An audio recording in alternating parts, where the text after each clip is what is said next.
Judges chapter 4. Deborah. Again the Israelites did evil in the eyes of the Lord, now that Ehud was dead. So the Lord sold them into the hands of Jabin, king of Canaan, who reigned in Hazor. Sisera, the commander of his army, was based in Harosheth Hagoyim, because he had 900 chariots fitted with iron and had cruelly oppressed the Israelites for 20 years. They cried to the Lord for help. Now Deborah, a prophet, the wife of Lapideth, was leading Israel at the time. She held court under the palm of Deborah between Ramah and Bethel in the hill country of Ephraim.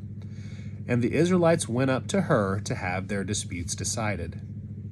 She sent for Barak, son of Abinoam, from Kedesh and Naphtali, and said to him, "The Lord, the God of Israel, commands you, go take with you 10,000 men of Naphtali and Zebulun, and lead them up to Mount Tabor. I will lead Sisera, the commander of Jabin's army, with his chariots and his troops to the Kishon River, and give him into your hands." Barak said to her, "If you go with me, I will go, but if you don't go with me, I won't go." "Certainly I will go with you," said Deborah, "but because of the course you are taking, the honor will not be yours, for the Lord will deliver Sisera into the hands of a woman." So Deborah went with Barak to Kedesh. There Barak summoned Zebulun and Naphtali, and 10,000 men went up under his command. Deborah also went with him. Now Heber the Canaanite, who left the other Canaanites, the descendants of Hobab, Moses' brother-in-law, and pitched his tent by the great tree in Zananim near Kedesh. When they told Sisera that Barak, son of Abinoam, had gone up to Mount Tabor, Sisera summoned from Harosheth Hagoyim to the Kishon River all his men and his 900 chariots fitted with iron. Then Deborah said to Barak, "Go, this is the day the Lord has given Sisera into your hands. Has not the Lord gone ahead of you?" So Barak went down Mount Tabor with 10,000 men following him. At Barak's advice, the Lord routed Sisera and all his chariots and army by the sword, and Sisera got down from his chariot and fled on foot. Barak pursued the chariots and army as far as Harosheth Hagoyim, and all Sisera's troops fell by the sword. Not a man was left. Sisera, meanwhile, fled on foot to the tent of Jael, the wife of Heber the Kenite, because there was an alliance between Jabin, king of Hazor, and the family of Heber the Kenite. Jael went out to meet Sisera and said to him, "Come, my lord, come right in, don't be afraid." So he entered her tent, and she covered him with a blanket. "I'm thirsty," he said. "Please give me some water." She opened a skin of milk, gave him a drink, and covered him up. "Stand in the doorway of the tent," he told her. "If someone comes by and asks you, 'Is anyone in there?' say no." But Jael, Heber's wife, picked up a tent peg and a hammer and went quietly to him while he lay fast asleep, exhausted. She drove the peg through his temple into the ground, and he died. Just then Barak came by in pursuit of Sisera, and Jael went out to meet him. "Come," she said, "I will show you the man you're looking for." So he went in with her, and there lay Sisera with the tent peg through his temple, dead. "No, lay down and go to sleep." On that day, God subdued Jabin, king of Canaan, before the Israelites, and the hand of the Israelites pressed harder and harder against Jabin, king of Canaan, until they destroyed him.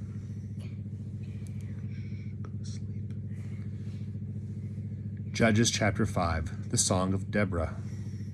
On that day, Deborah and Barak, son of Abinoam, sang the song. When the princes in Israel take the lead, when the people willingly offer themselves, praise the Lord. Hear this, you kings, listen, you rulers. I, even I, will sing to the Lord. I will praise the Lord, the God of Israel, in song. When you, Lord, went out from Seir, when you marched from the land of Edom, the earth shook, the heavens poured, The clouds poured down water. The mountains quaked before the Lord, the one of Sinai, before the Lord, the God of Israel. In the days of Shamgar, son of Anath, in the days of Jael, the highways were abandoned. Travelers took to winding paths.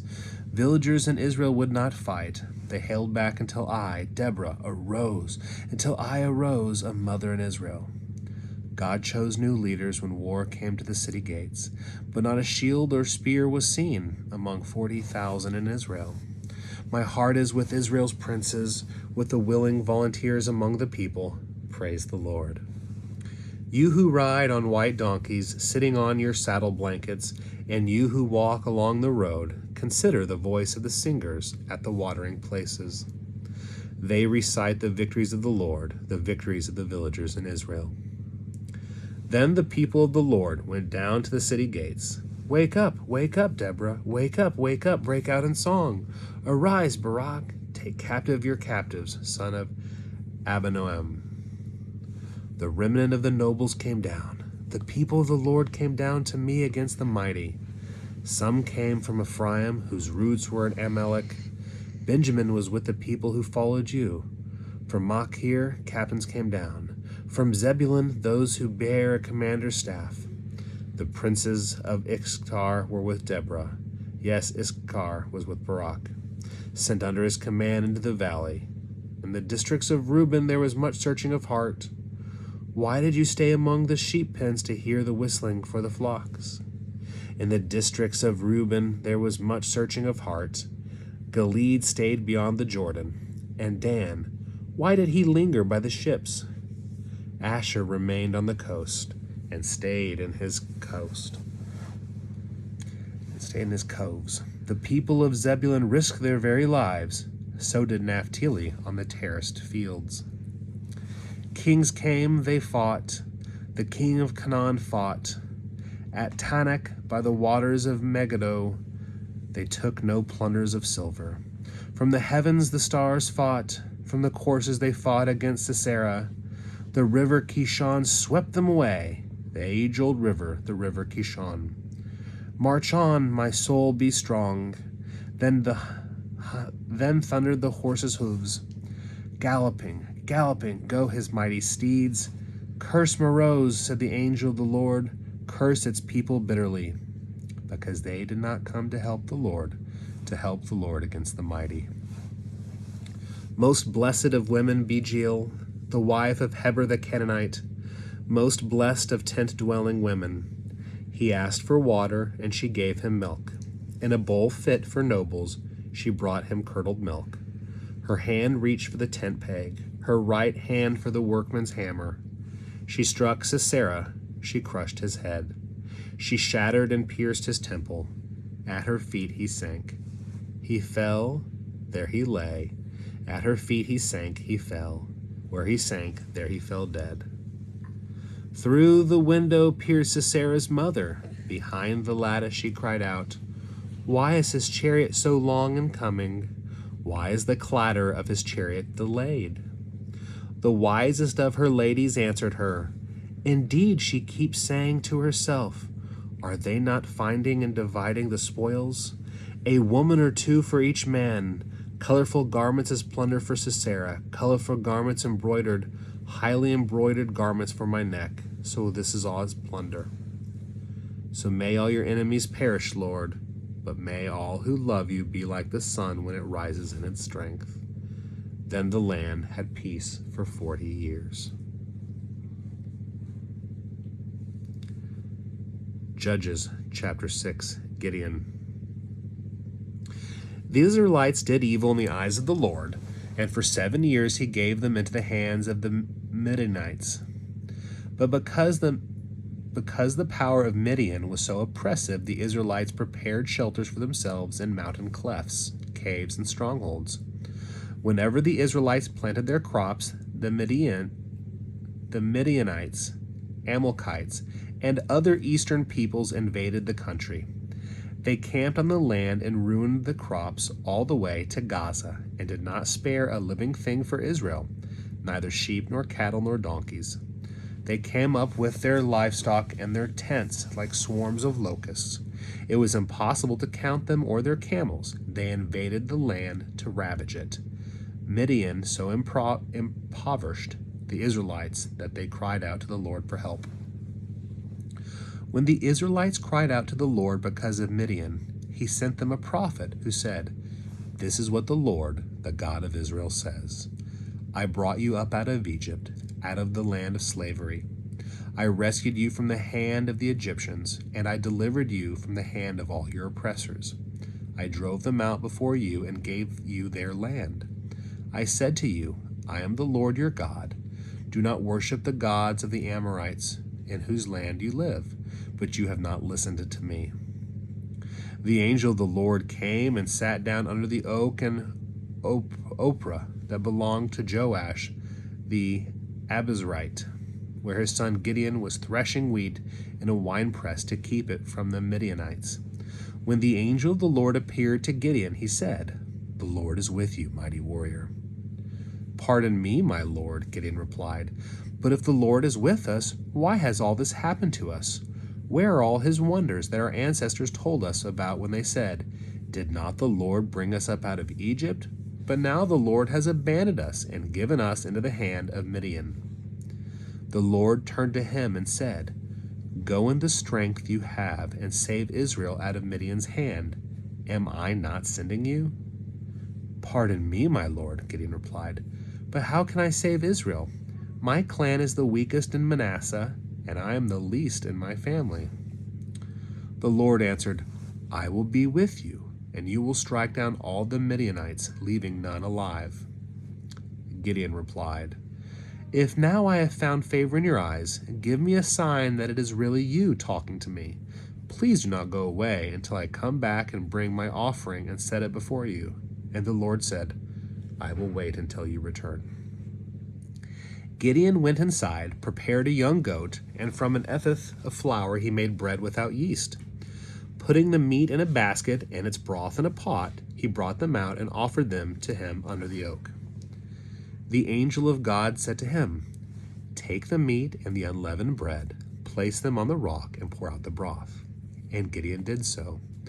Then the angel of the Lord touched the meat and the unleavened bread with the tip of the staff that was in his hand. Fire flared from the rock, consuming the meat and the bread, and the angel of the Lord disappeared. When Gideon realized that it was the angel of the Lord, he exclaimed, "Alas, sovereign Lord, I have seen the angel of the Lord face to face." But the Lord said to him, "Peace, do not be afraid. You are not going to die." So Gideon built an altar to the Lord there and called it, "The Lord is Peace." To this day it stands in Oprah of the Abiezrites. That same night the Lord said to him, "Take the second bull from your father's herd, the one 7 years old. Tear down your father's altar to Baal and cut down the Asherah pole beside it. Then build a proper kind of altar to the Lord your God on the top of this height, using the wood of the Asherah pole that you cut down. Offer the second bull as a burnt offering." So Gideon took 10 of his servants and did as the Lord told him. But because he was afraid of his family and the townspeople, he did it at night rather than the daytime. In the morning when the people of the town got up, there was Baal's altar demolished, with the Asherah pole beside it cut down, and the second bull sacrificed on the newly built altar. They asked each other, "Who did this?" When they carefully investigated, they were told, "Gideon, son of Joash, did it." The people of the town demanded of Joash, "Bring out your son. He must die, because he has broken down Baal's altar and cut down the Asherah pole beside it." But Joash replied to the hostile crowd around him, "Are you going to plead Baal's cause? Are you trying to save him?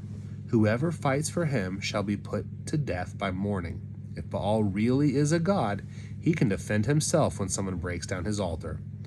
So because Gideon broke down Baal's altar, they gave him the name Jerubbaal. That day saying, "Let Baal contend with him."